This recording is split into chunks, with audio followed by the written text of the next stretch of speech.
भारत समेत दुनिया भर में महंगे कर्ज का दौर एक बार फिर लौट चुका है। ऐसे में अगर आपको किसी इमरजेंसी में कर्ज लेना पड़ जाए तो ये किसी आफत से कम नहीं होता है। ज्यादातर बैंकों की पर्सनल लोन की ब्याज दरें काफी ज्यादा हैं, लेकिन फिक्र करने की बात नहीं है। आज हम आपको बताने जा रहे हैं कि आप महंगे कर्ज के जाल में बचते हुए कैसे लोन ले सकते हैं। अगर आपके घर में सोने के गहने वगैरह हैं तो आपको महंगे पर्सनल लोन के लिए बैंकों के चक्कर काटने की जरूरत नहीं है और ना ही मनमाना ब्याज देने की जरूरत है। देश के ज्यादातर बैंक कम ब्याज दर पर गोल्ड लोन ऑफर कर रहे हैं। इसी वजह से ग्राहकों के लिए पर्सनल लोन के मुकाबले गोल्ड लोन लेना ज्यादा आसान और किफायती हो गया है। अब जानते हैं कि गोल्ड लोन लेने के लिए क्या करना होगा। आजकल गोल्ड लोन लेना काफी सुविधाजनक हो गया है। कोई भी व्यक्ति अपने घर में रखे सोने के गहनों को गिरवी रखकर बैंक से बेहद आसानी से गोल्ड लोन ले सकता है। गोल्ड लोन लेने वाले व्यक्ति को अपने गोल्ड के साथ किसी भी नजदीकी बैंक या एनबीएफसी की ब्रांच जाना होगा। बैंक सोने की मौजूदा कीमत के आधार पर आपके गोल्ड का भाव तय करता है और उसी के आधार पर यह तय होता है कि आपको कितने रुपए तक का लोन दिया जाएगा।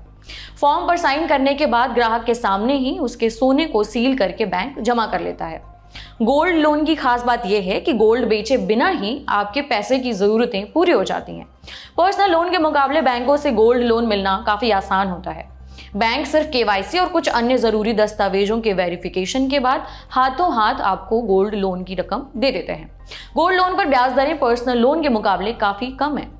वजह है गोल्ड लोन सिक्योर्ड लोन होता है, जबकि पर्सनल लोन अनसिक्योर्ड लोन होता है। जहां आज कई बैंक 12 से 20% तक के ब्याज पर पर्सनल लोन दे रहे हैं, वहीं गोल्ड लोन की दरें 8 से 10% तक ही हैं। अब आप अंदाजा लगा सकते हैं कि गोल्ड लोन पर्सनल लोन के मुकाबले कितना सस्ता है। गोल्ड लोन पर बैंक 0 प्रोसेसिंग से लेकर के बेहद कम प्रोसेसिंग फीस लेते हैं, जबकि पर्सनल लोन के मामले में लोन की रकम का 1% तक प्रोसेसिंग फीस के नाम पर देना पड़ सकता है। अब इसका कारण भी जान लेते हैं। दरअसल गोल्ड लोन में ग्राहकों को कोई भी दस्तावेज दिखाने की जरूरत नहीं होती है, इसलिए प्रोसेसिंग फीस भी नहीं लगती है।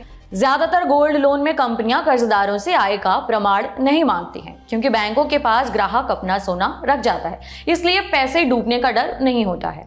जानकारों का कहना है कि चूंकि गोल्ड लोन सुरक्षित कर्ज की कैटेगरी में आता है, इसलिए अगर किसी ग्राहक का सिबिल स्कोर कम भी हो तो भी उसे गोल्ड लोन बड़ी आसानी से मिल सकता है। जबकि पर्सनल लोन तभी अप्रूव होता है जब आपका क्रेडिट स्कोर काफी अच्छा हो। अगर आपका क्रेडिट स्कोर ठीक नहीं होता है तो आपको लोन नहीं मिलता है, और अगर मिल भी जाए तो आपको लोन पर ज्यादा ब्याज देना पड़ता है। अगर आपने पहले भी कोई लोन लिया हुआ है तो बैंक आपके लोन की हिस्ट्री के आधार पर ही आपको अगला लोन देता है। गोल्ड लोन को चुकाने के लिए भी कई आसान रास्ते हैं, जैसे गोल्ड लोन को कई तरह से चुकाया जा सकता है। आप ईएमआई के रूप में सिर्फ एक अवधि तक ब्याज चुकाकर और अवधि खत्म होने के बाद एक साथ पूरा मूलधन चुका सकते हैं। इसमें बैंक मंथली बेसिस पर ब्याज लेते हैं। कई बैंक गोल्ड लोन के बदले कर्ज 1 साल से लेकर 3 साल की अवधि के लिए दे रहे हैं। ग्राहक अपनी जरूरत के मुताबिक 2 करोड़ तक का गोल्ड लोन बड़ी आसानी से ले सकते हैं। गोल्ड लोन लेने से एक फायदा यह है कि सोने की कीमतों में उतार चढ़ाव का आपके गोल्ड लोन की शर्तों पर कोई असर नहीं पड़ता है। ब्याज के साथ मूल राशि का भुगतान करने के बाद आप अपनी सोने की संपत्ति को उसी वजन में वापस हासिल कर सकते हैं। उम्मीद करते हैं कि गोल्ड लोन से जुड़ी यह जानकारी आपको काफी पसंद आई होगी। आपके लिए ये जानकारी जुटाई थी हमारे साथी प्रदीप यादव ने। पर्सनल फाइनेंस से जुड़ा कोई भी ऐसा टॉपिक हो जिसके बारे में आप हमसे जानना चाहते हो, समझना चाहते हो, तो नीचे कमेंट बॉक्स में जरूर सुझाएं। तब तक अपना ख्याल रखें। शुक्रिया।